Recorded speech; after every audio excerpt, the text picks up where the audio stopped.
Hey everyone, how's everyone doing? Good? All right. I'm Rob from Kabbage, and Kabbage provides cash to online merchants that sell over marketplaces like eBay, Amazon, Etsy, Caboodle, Ubid, Overstock, and a variety of independent online stores.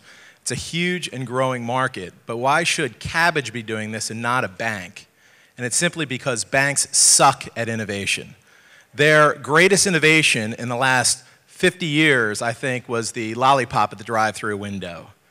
But what have they done for us since then? Now, that was a really good idea. Who would like a lollipop from Las Vegas here? Here, ready? There you go. All right, great.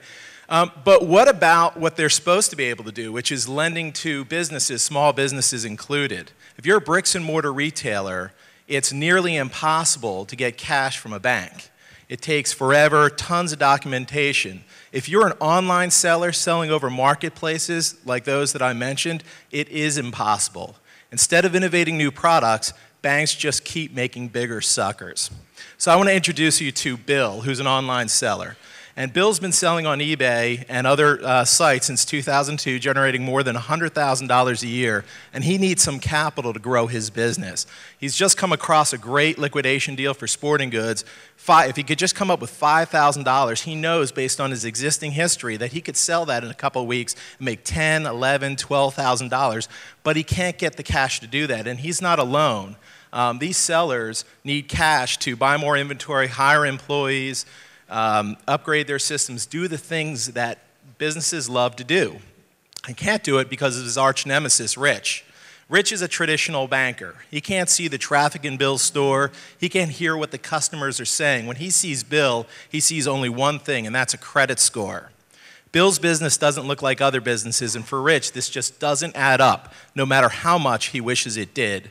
And believe me, he really wishes it did, because there are more than 2 million sellers selling online through these marketplaces as well as independent online stores that generate more than $50 billion a year worth of transaction revenue, and it's only growing. Goldman put out a report a year ago that says that online commerce, which is about 5 or 6% of all retail, will be more than half of all retail in the next decade.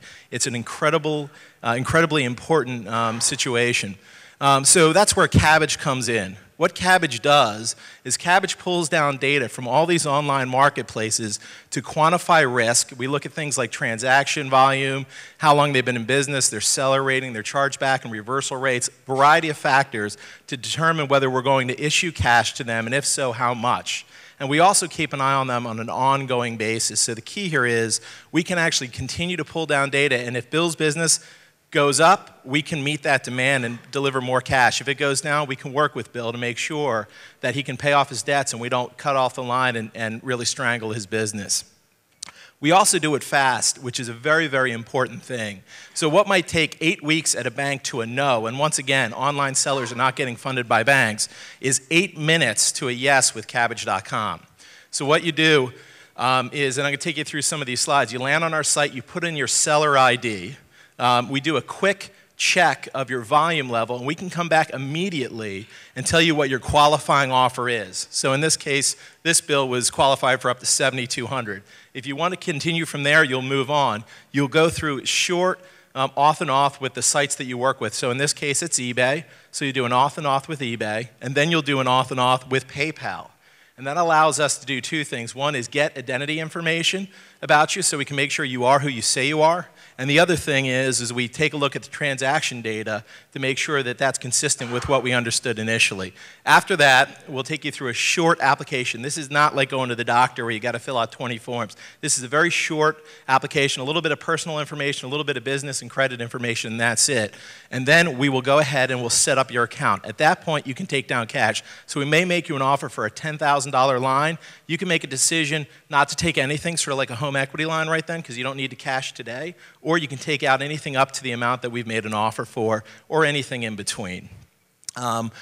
Once you do that, you're set to go and you can do anything you want. You would think that it's a simple idea, simple process. This was not simple to put together. It took us the better part of 2 years to put this together, so we're excited to be doing that. And I'm almost out of time. I want to say in summary, to commemorate the fact that Bank's greatest innovation was the lollipop, there's a lollipop under each of your seats for you to enjoy during the Q&A session. Thank you. Thank you very much. Keep that. I got to hold that. Apparently, it never hurts to bribe the audience when you're doing it. Including the judges. You've got lollipops, too. Including wrapped in $100 bills. Yeah, exactly. We were thinking of putting cash out, but we thought that was too much. If you're going, really? This is the thing that wakes everybody up? Free lollipops, who knew? I teach college. I now know what I'm going to do when I go back to class. All right, so we're going to have 10 minutes of questions, and before we kick it to the panel, Mark, why don't you start by telling us what you think? So if I start with commentary, we look at a lot of financial services companies.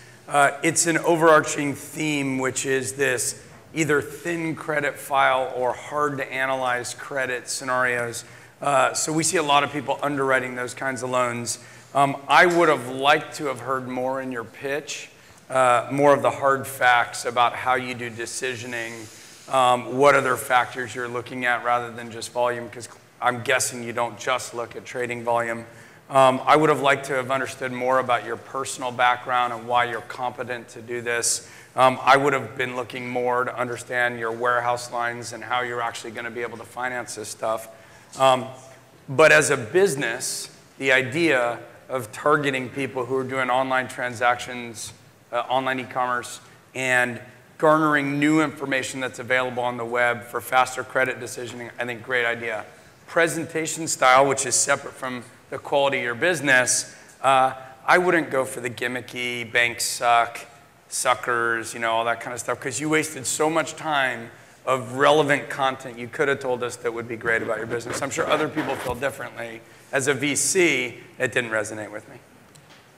So that's the commentary up front. I'll turn it over to people for questions. Wow, that was rough. It's like American Idol. Oh, and we're just getting started. Thank you, Simon. So, so why did you start this? Why do you care?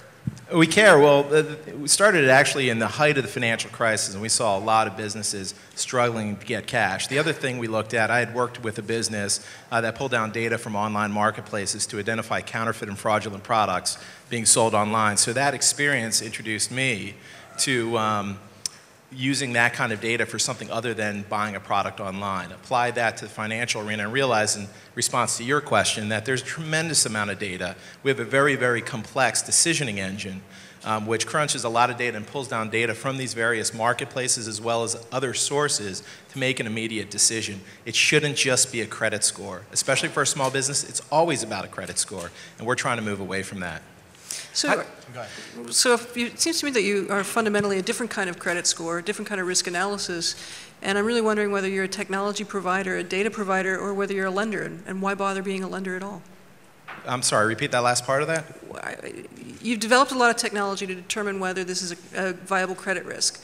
Why not just sell that technology rather than becoming a lender and competing with banks and other micro-lending sites? Well, going out there and doing it, first of all, this market's not being served, and ultimately we will partner with financial institutions who want to serve this marketplace. The lines that we provide are about between $2,000 and reaching upwards of $25,000. Those are typically not economically feasible for a bank to underwrite. And so we believe that we had to enter the market, show that we could do this, and at the same time amass a tremendous amount of data about online sellers in general, tie that back to repayment information so that we could provide broader services to banks and others. So it's not outside of our plans in the future to partner with banks that might be able to leverage any number, our data, our technology, our experience. Where are you getting the capital to run your own bank, and what are the risks to that capital? What could happen in the system? Could people game you and rip you off? Well, the capital, we've raised just under $9 million in equity. We leverage a little bit of our equity to do this. We've also raised debt capital to support this, and we've got strong debt relationships that can scale with our business. So that's what we're leveraging to do that. In terms of the risk, the interesting thing is we built a risk model, very complicated, very complex risk model, and we projected a bad debt rate. What we have found so far, we put through, you saw the authentication screens, that process has really routed out a lot of potential fraud. In fact, all fraud that we would see in the system. We've caught everything so far. We've done well over 1,000 transactions. Right now have no delinquency and zero bad debt since the start of the business. What's the average transaction? When did you start lending, I'm sorry?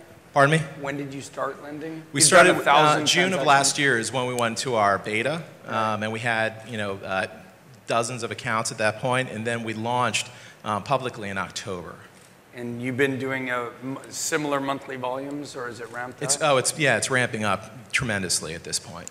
Yeah. And how big is your debt line and do you have a warehouse facility? We have a warehouse facility that's in the mid-single-digit millions, but right now we're in negotiations to increase that by about 10 million. So our goal by the end of the year is to issue between 12 and 15 million dollars worth of, have 12 to 15 million dollars worth of outstanding receivables.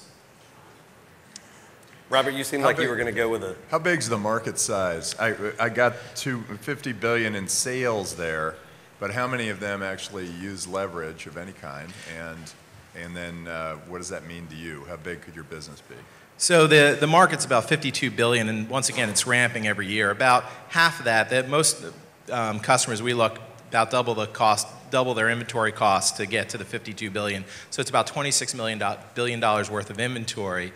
If you take a look at that, that's a potential market size if we were to penetrate the market. But small business in general, more than 2/3 of small businesses can use working capital in their business day to day. Frankly, it's probably 100%, but in terms of respondents, about 2/3 of all small businesses need to leverage capital, and most of those, our surveys show 80 to 85% don't have sufficient capital today right now to meet their demands, meet their growth projections. Can you talk about your team, and particularly who on your team has relevant banking experience, and also the regulatory issues you have to wrestle with? Sure. Catherine Petrelli, one of my co-founders, has been with a number of financial and technology startups. She was with CompuCredit also for 12 years, and CompuCredit's one of the largest financial institutions based out of Atlanta, formerly $2.5, $3 billion market cap. She launched new products. She's our chief operating officer. Mark Orland, who's in the crowd, launched a company called Vertical One, which was ultimately sold to S1 Technologies and merged into Yodlee. So he's got the sort of banking data side of it as well. Russell Walraven is our head of marketing. He headed up all of Equifax's online acquisition for their consumer business. Our technologists all came out of the financial services industry. We're very steep, and I personally, part of my background is I was with Security First Network Bank, the world's first internet bank, spun out of S1, sold to Royal Bank of Canada. I ran legal and business development for that company. Do you have usury law issues? No. I'm sorry, I didn't speak to that, although you brought that up. We don't. We're a commercial agreement between two parties. We operate as a merchant cash advance provider. We're not a lender. This is not a loan. We're actually purchasing future receivables of our customers in exchange for money today.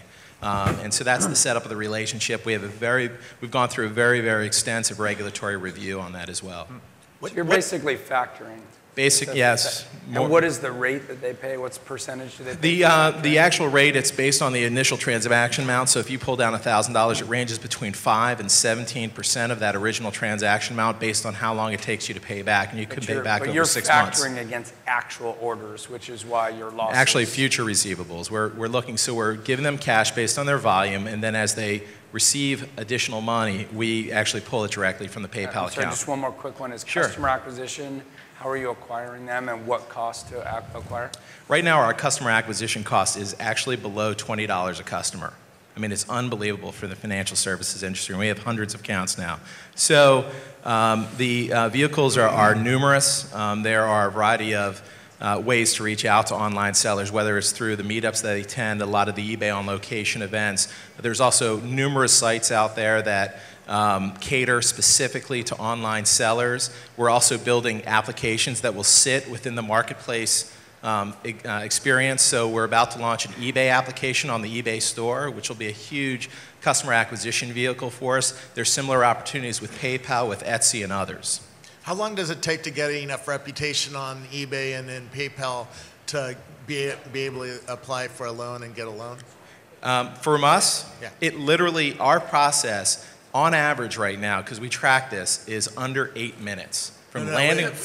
What kind of background? You know, if I started a jewelry store today. Oh, okay, I'm sorry. Yes. I don't have any customers. I don't have any Correct. PayPal transactions. I don't have any reputation to get money. How long of a 1 year history. So you have to be selling for at least a year, and you have to be doing at least $12,000 top line revenue. So that's the cutoff. We want these to be businesses. Even if they're side businesses, we want these to be businesses. So we got about 40 seconds left. My head is about to explode for Tuesday at noon. We have one last question. What surprising have you learned by doing this? What's something surprising that you didn't plan on learning? I think the most surprising thing right now is the lack of bad debt in our model. I mean, we projected a trend, and I don't say this is like, what's your worst feature? I work too hard. It's not that typical kind of interviewing question, but right now, we have been amazed by our repayment rate, which is 100%. And it was one of the biggest concerns that a lot of the venture capital folks asked us when we were going through this and why they had a lot of nervousness around this business. So far, we're not statistically relevant yet, but we're getting there, and we've seen no bad debt. And I'm out of time. And he is out of time. Thank you very much.